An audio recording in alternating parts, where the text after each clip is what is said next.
자,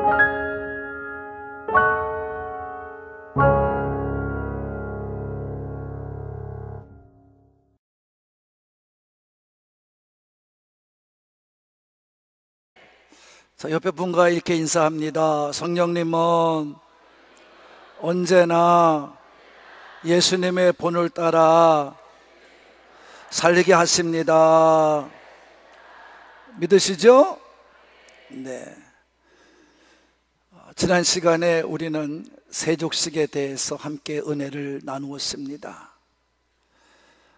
세족식을 말씀드릴 때 제가 여러분에게 분명히 가르쳤어요. 세족식은 그냥 발로 씻는 행위가 아니다. 발만 씻어주는 행위가 아니에요. 우리 성도님들 중에서도 그렇게 이해하는 분들이 많이 있어요. 이건 잘못된 거죠. 그럼 왜 그러냐? 예수님께서 베드로와의 대화 속에 분명히 말씀해 주셨기 때문입니다. 베드로는 우리와 같은 생각을 했어요. 그래서 예수님께서 베드로의 발을 씻겨주려고 오실 때 어떻게 내 발을 씻습니까? 씻지 못합니다 그랬어요. 왜냐하면 감히 선생님이 내 발을 어떻게 씻어요? 못 씻는 겁니다. 그때 예수님께서 말씀합니다. 네 발을 내가 씻겨주지 않으면 너와 나는 상관이 없다, 이렇게 말씀해 주었어요. 그럼 분명히 이 세족식은 예수님께 친히 말씀한 것 같이 의미가 있다는 거죠. 하나님의 뜻이 있다는 거예요.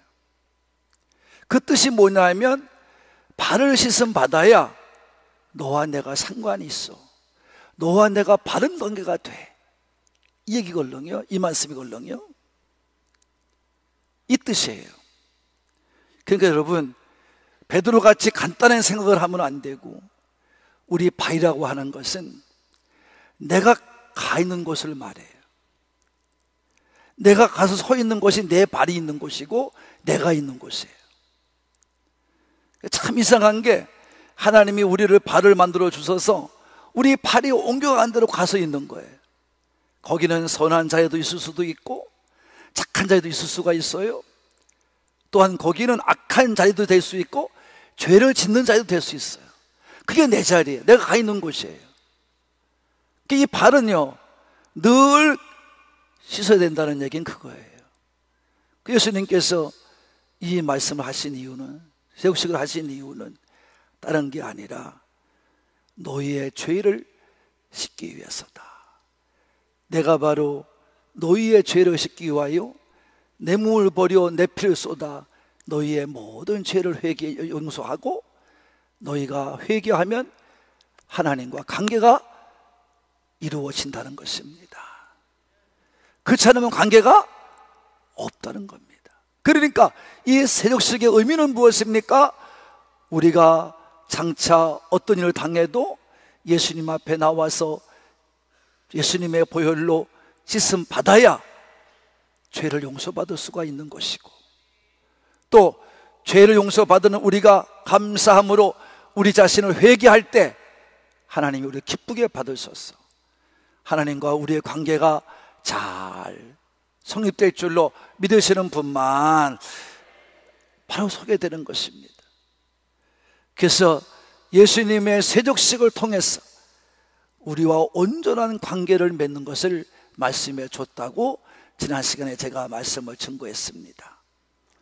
그래서 우리는 이 세족식을 행할 때마다 이 사실을 분명히 알아야 된다. 의미를 생각하며 세족식에 임해야 될 줄로 믿습니다.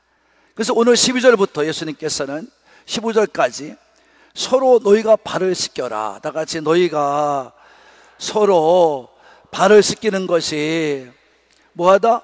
옳은 것이다, 이렇게 말씀해 주었어요. 서로 발을 씻기라는 거예요. 12절에 보면 예수님께서 이렇게 말씀합니다. 너희가 내가 행한 일에 대해서 분명히 알겠느냐, 아느냐, 알고 있느냐, 이런 얘기예요. 알아야 된다는 거예요. 다 같이 알고 믿어라. 큰 소리로 알고 믿어라. 예수님께서 세족식을 다 마치신 후에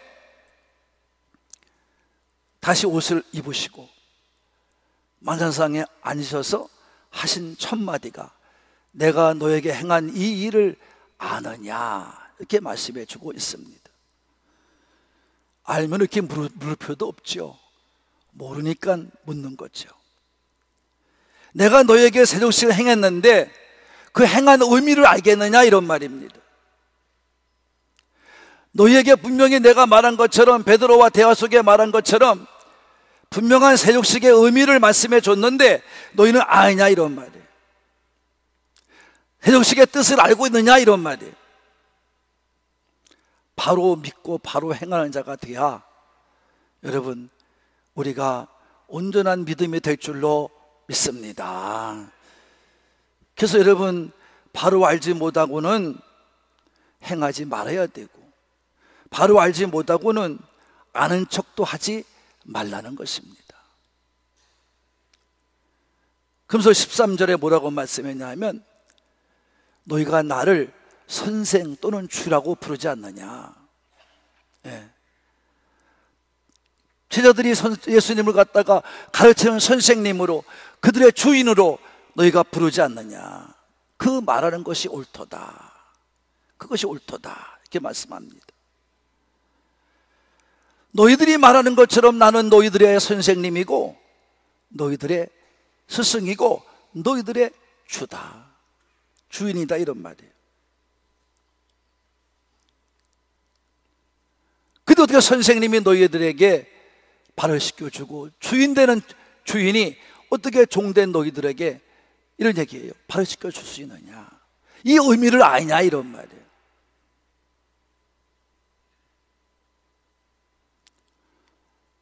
이렇게 씻어줘야만이 너희가 옳다는 거예요. 14절이 그 얘기예요. 너희가 서로 발을 씻어주는 것이 옳다.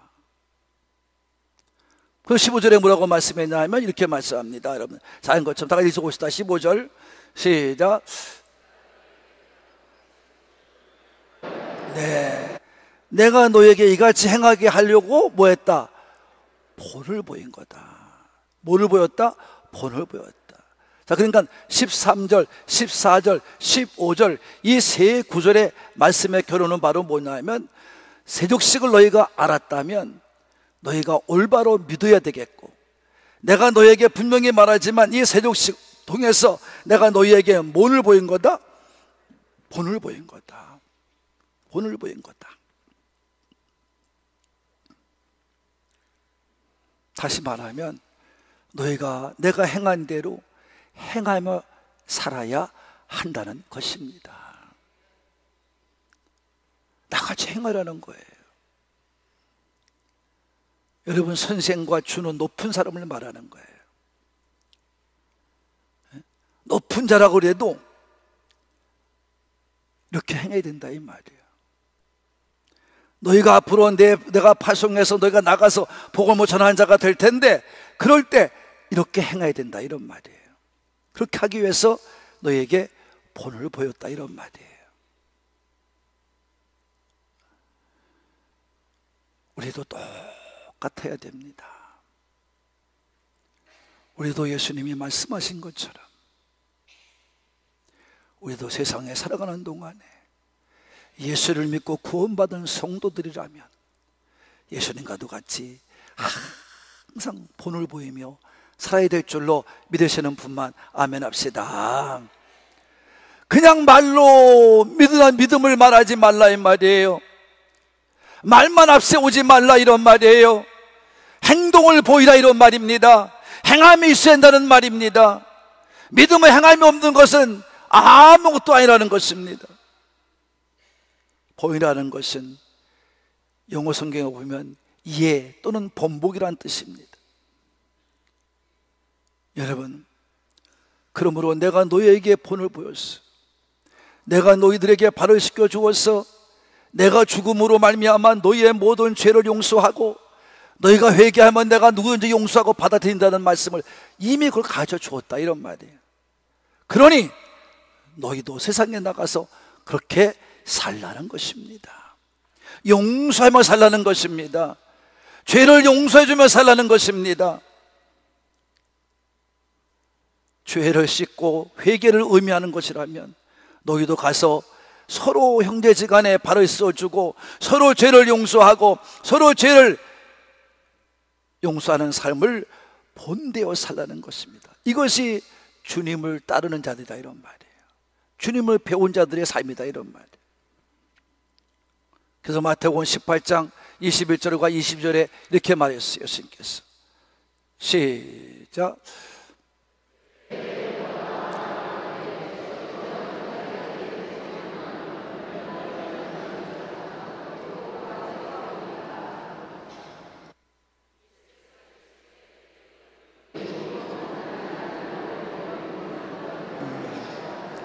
이 말은 따지지 말라, 이런 말. 죄를 용서할 적에는 끊임없이 용서해야 한다, 이런 말이야. 이거를 가르치기 위해서 본을 보였다, 이런 말이야. 뭘 보였다고요? 본을 보였어. 예수님께서는 이것을 주기도문에서 가르쳤어요. 주기도문에서도 내가 너희의 죄를 용서한 것과 같이 너희도 서로 죄를 어떻게 하라? 용서하라. 가르쳐 주었어요. 근데 여러분, 분명하게 말씀하고 있어요. 다 같이 본을 보였다. 이 본을 보였다는 얘기는 뭐예요? 뭐예요? 먼저 하라는 거예요. 본을 보이는 것은 이 말 저 말 따지지 말고 뭐 하라? 먼저 하라는 거예요.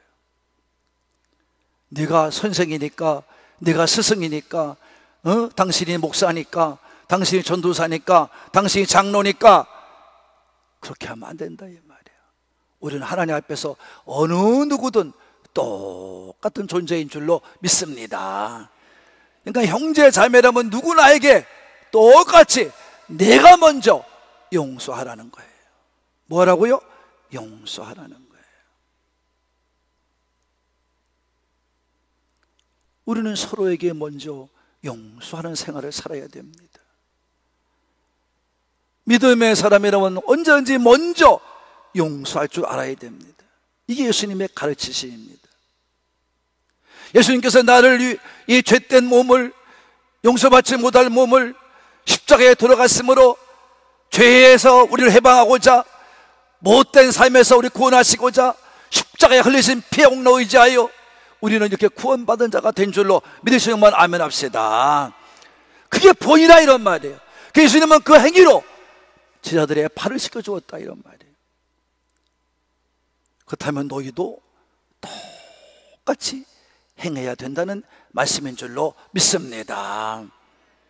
그래서 우리 가족이나 우리 형제 자매들이나 이웃들에게 여러분, 우리는 누구보다 먼저 앞서가서 용서할 수 있어야 돼요.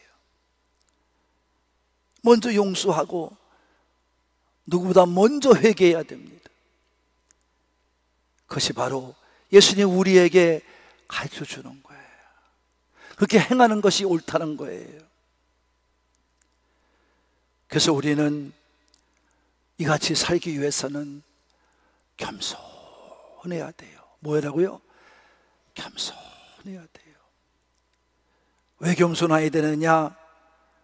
우리가 난 너 죄를 용서했어, 그러니까 너 내가 죄 용서한 것만큼 너 까부지 마, 이런 게 아니다.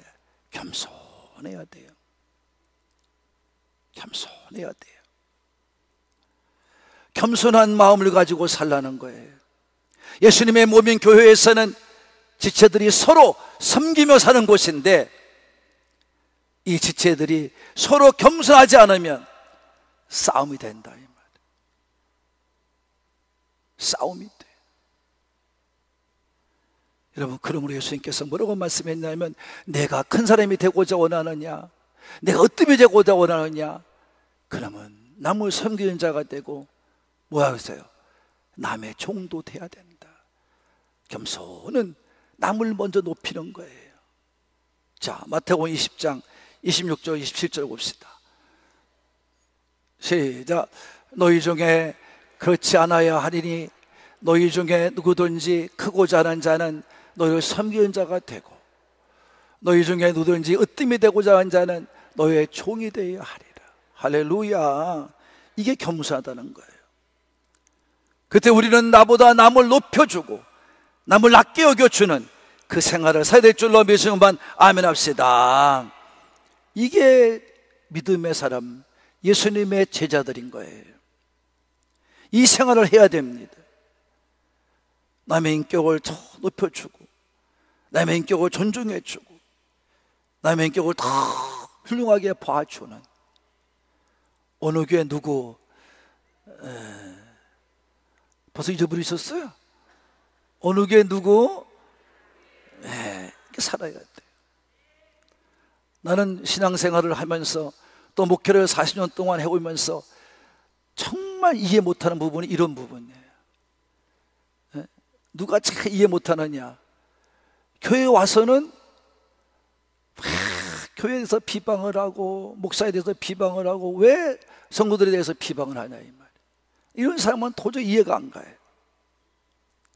그 뭐로 교회를 나오는지 난 이해가 안 가요.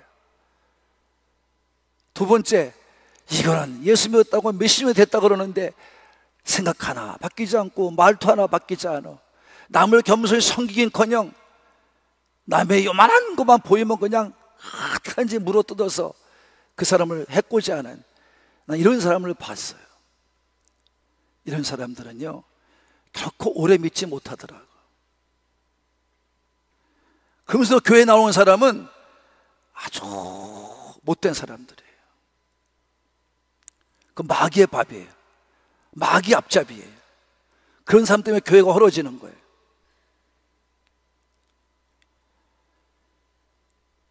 예수님께서 제자들의 발을 씻기신 것은 우리들이 같이 신앙생활하는 한 형제 자매들 앞에서 겸손히 낮아진 자세로 남을 더 낮게 여기는 이 생활을 가르쳐주는 줄로 믿으시는 분만 아멘 합시다. 그래서 예수님은 먼저 자기를 죽인 거예요. 십자가에 자기를 다신 거예요. 보혈의 피를 흘려주신 거예요. 목숨을 내놓은 거예요. 이 생활을 우리가, 그런 각오를 가지고 우리가 신앙생활 해야 될 줄로 믿으시는 것만 아멘 합시다. 이거 오늘 가르쳐주는 거예요. 그러므로 이것을 알고 행하는 자는 뭐가 있다? 복이 있다 이 말이에요. 11절부터 그 얘기예요. 여러분 믿음 생활을 알지 못하고 행하면요 복을 받을 수가 없어요. 다 까먹어요.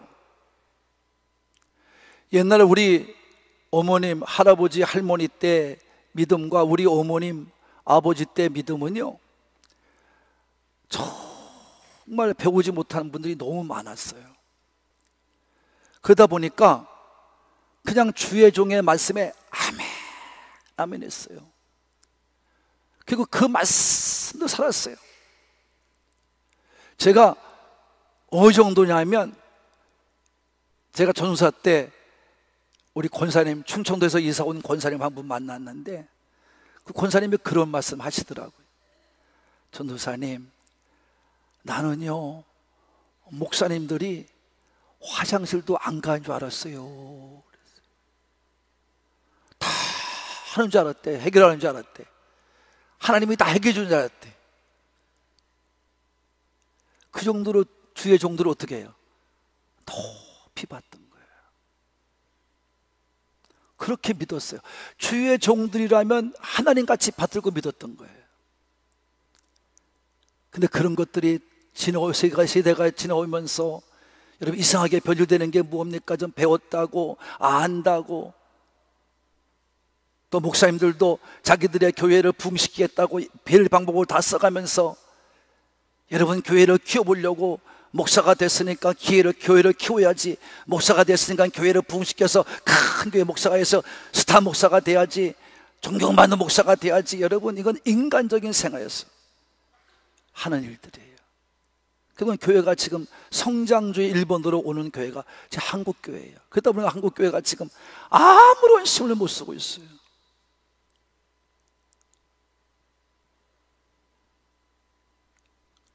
가깝게만 봐도 그래요. 국회의원과 국회의사당 가면 여러분 200, 300명의 국회의원 중에 믿는 사람이 몇 명일 것 같아요? 명색에 교회 나간다는 사람이 거의 50% 가까이 돼요. 반수 이상이 돼요. 적어야 40%입니다. 근데 어느 것 하나 바뀌지 않습니다. 똑같이 삽니다. 믿지 않는 자와 똑같이 떠들고 욕하고. 괜히 그들이 예수 믿겠습니까?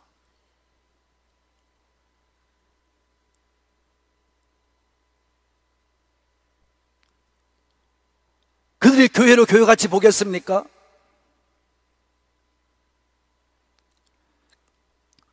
여러분, 잘 알고 믿어야 돼요. 그 점에서 이렇게 말씀하세요. 11절과 10절을 보면 종과 주인의 비유를 말하고 보낸 자와 보냄받은 자의 비유를 말씀하세요. 이건 예수님 자신을 말하는 거 아니에요? 예수님은 하나님이시면서 종의 형체를 가지셨고, 예수님은 하나님이시면서 아버지 앞에 순종하며 보냄받은 자와 보낸 자의 관계를 가지고 살았어요. 이걸 삶고 살았어요. 그러면서 말씀합니다. 너희가 알듯이 종이 주인보다 크지 못하고 보냄받은 자가 보낸 자보다 크지 못하는 거 너희도 알지 않냐, 이런 말이에요. 이거를 아는 자가 복되다, 이런 말이에요. 내가 선생으로 주로 너희의 발을 씻겨서 너희가 나를 통해서 구원을 받고 죄 용서를 받고 회개하면서 구원의 삶을 사는 것처럼 너희도 나와 같이 살라는 거예요. 나와 같이 행하라는 거예요. 그래야 복이 된다는 거예요. 종의 형체를 지니고 보냄받은 자의 모습을 가지고 살았던 것처럼 겸손히 살아야 돼요. 너희도 나와 같이 발을 씻기는 그런 삶을 살아야 돼요. 그리고 앞으로 지금 우리들도 앞으로 믿을 자들도 그렇게 살아야 되는 것을 이 말씀을 통해서 우리의 가르치신 줄로 믿으시는 분만 아멘 합시다. 그래서 가르치시는 거예요.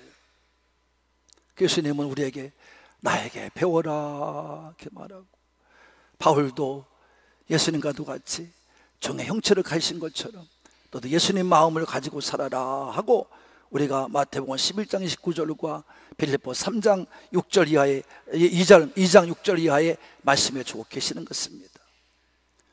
그러시면서 이렇게 우리에게 말을 합니다. 아주 아쉬우면서도 우리에게 정말 가르칠 말씀을 합니다. 따라합시다. 믿음의 배신자가 되지 말라. 큰 소리로 시작.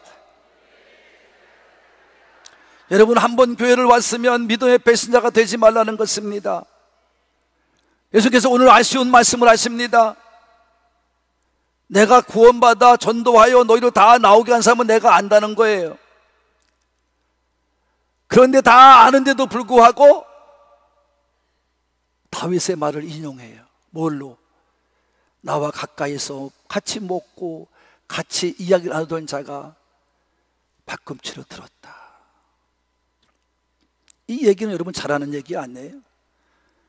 정말 다윗을 존경하고 따랐던 신하가 있었어요. 그 신하가 누구냐면 아히도벨이라는 신하예요.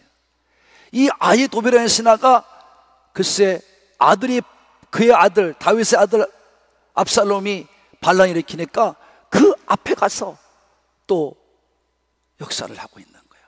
거기서 수종 들고 있는 거예요. 그 말을 보면서 너무 다윗이 괴로웠어. 근데 이 마음의 심정을 가지고 고백한 다윗의 고백을 예수님께서 그대로 인용하시는 거예요. 내 심정도 똑같다는 거예요. 누구예요? 가론유다예요.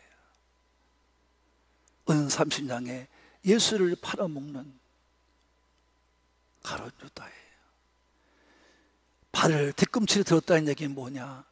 배신했다는 얘기예요. 신앙에 배신자가 되지 않기를 바라는 분들만 아멘 합시다. 여러분, 절대 신앙의 배신자가 되어서는 안 됩니다. 예수님께서 그래서 이렇게 말을 해요. 너에게 미리 내가 말하는 것은 그때가 오면 너희로 나를 믿게 하려 함이라. 내가 말한 것이 정말 이루어진다는 것을 믿게 하려 함이라. 할렐루야. 여러분, 우리도 지나고 나면 안다 이 말이에요. 믿음의 삶이라는 건 지나고 나면 안다 이런 말이에요. 왜 그렇게 했는지 당장은 몰라요. 왜 이렇게 하나님 괴롭혀 주는지 당장은 몰라요. 이것이 괴롭힘이고 아픔인데 하나님 왜 이러실까 몰라요. 그래, 지나고 나면 그게 하나님의 뜻이었음을 알게 될 줄로 믿습니다. 그런 시간이 오더라도 우리는 뭐 하지 말라? 뒤꿈치를 들지 말아야 돼. 배신해서는 안 된다. 이 말씀을 꼭 마음에 새기시는 우리 하늘 꿈의 산부의 가족이 되시기를 바라는 분들만 큰 소리로 아멘 합시다. 끝까지 지켜야 됩니다. 그래서 마지막 절에 예수님께서 제자들에게 부탁을 합니다. 얘들아, 너희도 이제 장차 복음을 두고 나갈 텐데 너희들 영접하는 사람은 나를 영접하는 거고, 너희들을 나를 영접하고 너희도 영접하여 대접한 자는 바로 하나님을 영접하는 거다. 믿음은 다른 게 아니다. 오늘 여러분, 우리에게 분명히 알아야 됩니다. 그래서 복음을 들고 나가는 자들, 복음을 전하는 선포하는 목사님들, 이분들을 귀중히 볼 수 있어야 돼요. 할렐루야. 제가 그랬잖아요. 공짜가 없으니 복음 전도하는데 자리에 사업차, 직장차 여러 가지 일 때문에 못 나오면 그래도 한 달에 한 번씩 전도 헌금에 드려야 하나님 앞에 동참한 자가 된다고 제가 얘기했어요, 안 했어요? 말씀을 드렸어요. 사랑하는 하나님 가족 여러분, 예수님이 보내신 자를 영접한다는 일은, 그 말씀은 예수님의 이름으로 그들을 대접하는 사람들을 말합니다. 예수님 더 자세히 말합니다. 이런 사람들에게 냉수 한 그릇이라도 대접을 하면 결코 상을 잃지 않으리라 말씀해주고 있는 거예요. 여러분, 복음을 들고 나가는 사람을 소중하게 생각해야 됩니다. 아주 귀하게 생각해야 됩니다. 말씀을 선포하는 주의 종들을 귀하게, 아주 귀하게 생각해야 됩니다. 소중하게 생각해야 됩니다. 그리고 그들을 하나님의 사람으로 영접하는 사람은, 이런 사람들이 하나님의 복을 받는 사람이고 하나님의 마음에 드는 사람이다, 이런 말이에요. 그래서 하나님 말씀을 읽다 보면 그렇게 하고 있는 것을 우리는 보게 됩니다. 구약에 보면 라합이라는 인물이 나오고 사르밧 과부의 인물이 나와요. 라합은요, 이스라엘 백성에 파송받은 이 정탐꾼들을요 목숨을 걸고 지켜줘요. 그랬더니 하나님께서 기억하시사 어떻게 해요? 다 온성의 사람들이 죽어질 때 라합의 가정만은 그대로 구원을 받은 줄로 믿습니다. 이게 믿음이라는 거예요. 여러분, 엘리야 시대 때 사르밧 과부가 있었습니다. 이 사르밧 과부는 이제 기근에 못 견뎌서 이제 아들과 함께 두 모자가 이제 한 끼에 남은 밀가루 한 끼입니다. 한 끼를 이제 참다 못해 이제는 그걸 가지고 마지막 구워서 마지막 먹고 죽으려고 하는 그것을 하나님의 사람 엘리야가 하나님 말씀을 선포하며, 여인아 그것을 내게 달라. 그럼 너가 절대 이 비 오지 않을 동안 마르지 않는 축복을 받게 될 것이다. 이 여인은 그것이 하나님의 사람의 말씀으로 믿어서 그대로 행했더니 3년 6개월 동안 비 오지 않을 동안 다 한 식구가 더 많이 먹고도 다 독이 마르지 않고 밀가루가 마르지 않고 기름병이 마르지 않는 축복을 얻은 줄로 믿으시는 분만 귀하게 보죠. 어떻게 복음 전하는 자들을 귀하게 보지 않습니까? 어떻게 복음을 전파하고 말씀을 전하는 주의 종들을 귀하게 보지 않는단 말이에요. 그러니까 여러분의 가정에 복을 못 받는 거예요. 복은 아무나 받는 게 아니에요. 우리 하늘 꿈의 산부의 가족들이 정말 이 라합과 사르밧 과부와도 같이 주님을 영접하는 마음으로 주님을 보내심을 받은 자를 잘 영접하여 대접함으로 말미암아 정말 말씀을 들은 대로 행하고 행하는 자가 받는 복을 받아 누리는 우리 산부의 가족이 되시기를 예수님의 이름으로 축복합니다. 축복합니다.